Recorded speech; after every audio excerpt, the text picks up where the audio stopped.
வணக்க மக்களே, இன்னைக்கு நம்ம என்ன பார்க்க போறோம்னா, மும்பை அணிக்கு அதிர்ச்சி கொடுத்த சிஎஸ்கே, புள்ளி பட்டியலில் நிகழ்ந்த பெரும் மாற்றம், சரித்திர சாதனை சம்பவம் செய்த தல தோனி, அதிர்ச்சியில் மும்பை அணி. அதாவது IPL 2024 ஆண்டுக்கான T20 தொடரில் ஏப்ரல் 14ஆம் தேதியான இன்றைய தினம் வான்கேடா மைதானத்தில் நடைபெற்ற 29வது லீக் போட்டியில் மும்பை மற்றும் சிஎஸ்கே அணிகள் மோதியது. இந்த போட்டியில் டாஸை வென்ற மும்பை அணியானது முதலில் பவுலிங்கை தேர்வு செய்தது.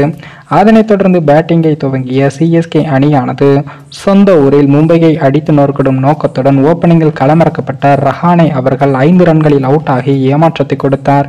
இருப்பினும் அடுத்ததாக வந்த கேப்டன் ருத்ராஜ் அதிரடியாக ரன் குவிப்பிலும் ஈடுபட்டார். அவருடன் சேர்ந்து எதிர்புறம் சற்று தடுமாற்றமாக விளையாடி வந்த மற்றொரு துவக்க வீரர் ரச்சின் ரவீந்திரா 2வது விக்கெட்டுக்கு 52 ரன்கள் பார்ட்னர்ஷிப் அமைத்து 21 ரன்களில் அவுட் ஆனார். அப்போது வந்த சிவம் துபே அவர்கள் தம்முடைய ஸ்டைலில் மும்பையை அதிரடியாக எதிர்கொண்டார். அவருடன் ஜோடி சேர்த்த மறுபுறம் விளையாடிய கேப்டன் ருத்ராஜ் சிறப்பாக விளையாடி அரை சதம் அடித்து அசத்தினார். அந்த வகையில் தொடர்ந்து 16 ஓவர்கள் வரை அசத்தலாக பேட்டிங் செய்த அவர் 3வது விக்கெட்டுக்கு 90 ரன்கள் பார்ட்னர்ஷிப்பும் அமைத்து 5 பவுண்டரி 5 சிக்ஸருடன் 69 ரன்கள் விளாசி ருத்ராஜ் அவுட் ஆனார்.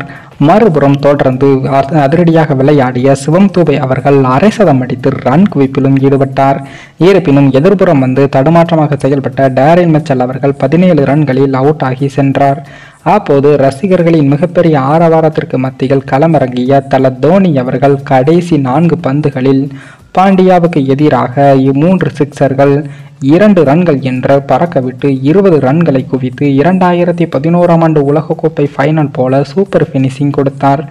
மறுபுறம் கடைசி வரை அவுட் ஆகாமல் அசத்திய சிவம் துபே அவர்கள் 10 பவுண்டரி 2 சிக்சருடன் 66 ரன்கள் எடுத்ததால் 20 ஓவரில் சிஎஸ்கே அணியானது 4 விக்கெட்டுகள் இழப்பிற்கு 206 ரன்களையும் எடுத்தது.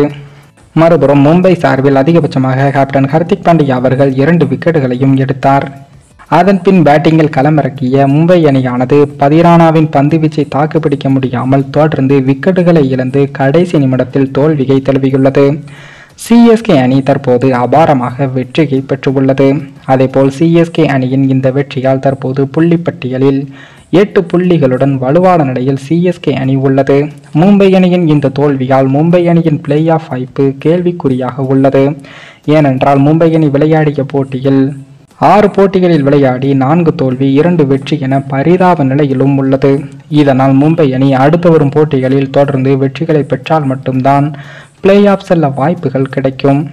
மேலும் இந்த வீடியோ ஏதோ ஒரு விதத்தில் உங்களுக்கு பிடித்திருக்கும் என்று நினைக்கிறேன். நம்ம சேனலுக்கு புதிதாக வீடியோ பார்க்கிறீர்கள் என்றால் மறக்காமல் சப்ஸ்கிரைபர் செய்துவிட்டு பாருங்கள். இன்னொரு வீடியோவில் சந்திக்கும் வரை நான் உங்கள் தமிழ்.